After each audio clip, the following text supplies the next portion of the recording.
ಬಹುಭಾಷಾ ನಟ ಪ್ರಕಾಶ್ ರಾಜ್ ಮೇಲೆ ಅರೆಸ್ಟ್ ವಾರೆಂಟ್ ಜಾರಿಯಾಗಿದೆ. ಪ್ರಕಾಶ್ ರಾಜ್ ಅವರ ಹೆಸರಲ್ಲಿದೆ ಬರೋಬ್ಬರಿ 4 ಗುರುತಿನ ಚೀಟಿ. ವೋಟರ್ ಐಡಿಗಳ 4, ಒಬ್ಬ ವ್ಯಕ್ತಿ ಹೆಸರಲ್ಲಿ 4 ಗುರುತಿನ ಚೀಟಿಗಳು.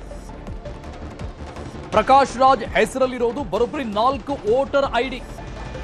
ಬೇರೆ ಬೇರೆ ರಾಜ್ಯದ ಹೆಸರಲ್ಲಿದೆ. ಒಂದು ಕರ್ನಾಟಕ, ಮತ್ತೊಂದು ತಮಿಳುನಾಡು, ತೆಲಂಗಾಣದ ಐಡಿ ಕಾರ್ಡ್.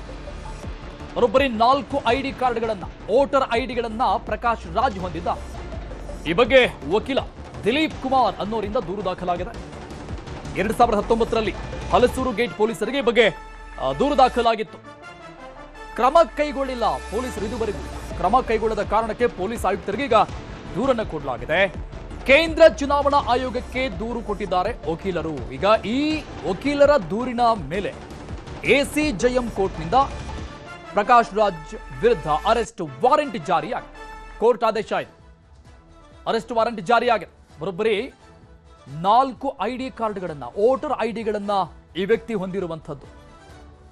ಬಹಳ ವೇದಿಕೆಗಳಲ್ಲಿ ಸಂವಿಧಾನ ಮತ್ತೊಂದು ಮಗದೊಂದು ಅನ್ನುವಂತ ಮಾತಾಡುವಂತ ಪ್ರಕಾಶ್ ರಾಜ್ 4 ವೋಟರ್ ಐಡಿಗಳನ್ನ ಹೊಂದಿದ. ತುರ್ಗೇರಿ ಪೊಲೀಸ್ ಸ್ಟೇಷನಲ್ಲಿ ಇವರಿಗೆ ಒಂದರಿಂದ ಜಾಸ್ತಿ ವೋಟರ್ ಐಡಿ ಕಾರ್ಡ್ನಲ್ಲಿ ಕೊಂಡು ಕಂಪ್ಲೇಂಟ್ ಕೊಟ್ಟಿದ್ದಾನೆ. ಬೇಸ್ ರಿಪೋರ್ಟ್ನ set complaint Halasurugate police station ಯಾವ ಆಕ್ಷನ್ ತಗೊಳ್ಳಿಲ್ಲ. ಅದರ ನಂತರ ನಾನು ಕಮಿಷನರ್ ಪೊಲೀಸಿಗೆ ಕಂಪ್ಲೇಂಟ್ ಕೊಟ್ಟರು. ಆ ದಾಖಲೆ ಕೋರ್ಟಿಗೆ ಮಾನ್ಯ ನ್ಯಾಯಾಲಯಕ್ಕೆ ಪ್ರೊಡ್ಯೂಸ್ ಮಾಡಿದ್ದೀನಿ. ಮಾನ್ಯ ನ್ಯಾಯಾಲಯಕ್ಕೆ ಪ್ರೊಡ್ಯೂಸ್ ಆದ ಮೇಲೆ ನಾನು ಬೇರೆ ಇದಿಲ್ಲ, ಅದರಿಂದ ನಾನು ಎಲೆಕ್ಷನ್ ಕಮಿಷನ್ ಆಫ್ ಇಂಡಿಯಾ ಅಂದರೆ more than 1 voter ID card, ಒಂದು ವ್ಯಕ್ತಿ ಒಂದೇ ಒಂದು ವೋಟರ್ ಐಡಿ ಕಾರ್ಡ್ ಮಾಡಬೇಕಿದೆ. ಮಂಗಳೂರು, ಮೈಸೂರು ಎಲ್ಲಿ ಆದಿದ್ದರೂ ಒಂದು ಕ್ಯಾನ್ಸಲ್ ಮಾಡಬೇಕಲ್ಲ, ಮತ್ತೊಂದು ವೋಟರ್ ಐಡಿ ಇಡುವಾಗ ಸೈಮಲ್ಟೇನಿಯಸ್ಲಿ ಒಂದೇ ಸಮಯದಲ್ಲಿ 4 identity card, voter ID card ತಗೊಂಡಿದ್ದಾರೆ. ಅದರಿಂದ ಎಲೆಕ್ಷನ್ ಕಮಿಷನ್ ಕಂಪ್ಲೇಂಟ್ ಕೊಟ್ಟರು, ನನಗೇನು ಪ್ರಯೋಜನ ಆಗಿಲ್ಲ. ಆ ಕಾರಣಕ್ಕೆ ನಾನು ಮಾನ್ಯ ನ್ಯಾಯಾಲಯದಲ್ಲಿ 48ನೇ ACM ನ್ಯಾಯಾಲಯದಲ್ಲಿ ಪ್ರೈವೇಟ್ ಕಂಪ್ಲೇಂಟ್ ಫೈಲ್ ಮಾಡಿದ್ದು. ನಾನು ಕೋರ್ಟಲ್ಲಿ ಸಬ್ಮಿಷನ್ ಮಾಡಿದ ಡಾಕ್ಯುಮೆಂಟ್ಸು ಕೂಲಂಕುಷವಾಗಿ ನೋಡಿದ ಮಾನ್ಯ ನ್ಯಾಯಾಲಯ 1ರಿಂದ ಜಾಸ್ತಿ ವೋಟರ್ ಐಡಿ ಕಾರ್ಡು ಅವರು ಇದೇ ಎನ್ನಲಿಕೊಂಡು ದೃಢಪಟ್ಟಿದ್ದಾರೆ. ಆ ಕಾರಣಕ್ಕೆ ಅವರಿಗೆ ಕೋರ್ಟು ಸಮನ್ಸ್ ಕಳಿಸಿದೆ. ತುರ್ಗೇರಿ ಪೊಲೀಸ್ ಸ್ಟೇಷನ್ ಡೀಟೇಲ್ಸ್ ಕೊಡ್ತಾರೆ ನಮ್ಮ ಪ್ರತಿನಿಧಿ ಗಂಗಾಧರ್, ಲೈವ್ ನಲ್ಲಿ ಜಾಯ್ನ್ ಆಗ್ತಾ ಇದ್ದಾರೆ. ಗಂಗಾಧರ್, 2019ರಲ್ಲಿ ಈ ಬಗ್ಗೆ ಹಲಸೂರು ಗೇಟ್ ಸ್ಟೇಷನ್ ನಲ್ಲಿ ಕೇಸ್ ದಾಖಲಾಗುತ್ತೆ, ಬಟ್ ಇದುವರೆಗೂ ಕ್ರಮ ಇಲ್ಲ. ಪ್ರಕಾಶ್ ರಾಜ್ ಯಾರದಾದ್ರೂ ಒತ್ತಡವನ್ನ ಹಾಕಿಸಿದ್ರ ಅಧಿಕಾರಿಗಳ ಮೇಲೆ? ಇವರು 4 ವೋಟರ್ ಐಡಿಗಳನ್ನ ಹೊಂದೋದಕ್ಕೆ ಕಾರಣ ಏನು?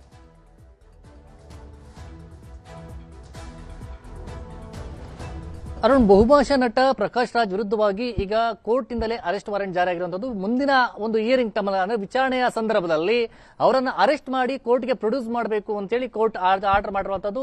48ನೇ ACM ಕೋರ್ಟ್ ಆರ್ಡರ್ ಮಾಡಿರುವಂತದ್ದು. ಆದ್ರೆ ಪ್ರಮುಖವಾಗಿ ನೋಡುವಂತದ್ದಾದ್ರೆ ಇಲ್ಲಿ ವಕೀಲರಾಗಿರುವಂತಹ ದಿಲೀಪ್ ಕುಮಾರ್ ಅವರು ಕೋರ್ಟ್ ಅಲ್ಲಿ ಒಂದು ಪಿಟಿಷನ್ ಅನ್ನು ಹಾಕೊಂಡಿದ್ರು. ಅವರ ದೂರಿನ ಅನ್ವಯ ಈಗ ಅವರಿಗೆ ಅರೆಸ್ಟ್ ವಾರೆಂಟ್ ಜಾರಿಯನ್ನ ಮಾಡಲಾಗಿದೆ. ಇದರ ಹಿನ್ನೆಲೆಯನ್ನ ನೋಡುವಂತದ್ದಾದ್ರೆ 2019ರಲ್ಲಿ ಹಲಸೂರು ಗೇಟ್ ಪೊಲೀಸ್ ಠಾಣೆಯಲ್ಲಿ ಇವರು ಒಂದು ಕಂಪ್ಲೇಂಟ್ ಅನ್ನ ಅಂದ್ರೆ ವಕೀಲರಾಗಿರುವಂತಹ ದಿಲೀಪ್ ಕುಮಾರ್ ಒಂದು ಕಂಪ್ಲೇಂಟ್ ಅನ್ನ ಕೊಡ್ತಾರೆ. ಇಲ್ಲಿ ಪ್ರಕಾಶ್ ರಾಜ್ ಅವರು ಕೇವಲ 1 ಐಡಿ ಕಾರ್ಡ್ ಅಲ್ಲ, 4 ಗುರುತಿನ ಚೀಟಿಗಳನ್ನ ಹೊಂದಿದ್ದಾರೆ. ಅದು ಬೇರೆ ಬೇರೆ ರಾಜ್ಯಗಳಲ್ಲಿ, ಅದು ಕರ್ನಾಟಕ, ಕೇರಳ, ತಮಿಳುನಾಡು ಮತ್ತೆ ಇನ್ನೊಂದು ಜಿಲ್ಲೆಯಲ್ಲಿ ಇವರು ಐಡಿ ಕಾರ್ಡ್ ಅನ್ನ ಹೊಂದಿದ್ದಾರೆ ಅನ್ನೋದ್ರ ಬಗ್ಗೆ ಗಂಭೀರವಾದಂತಹ ಆರೋಪವನ್ನ ಮಾಡಿ ಕಂಪ್ಲೇಂಟ್ ಅನ್ನ ಕೊಡ್ತಾರೆ.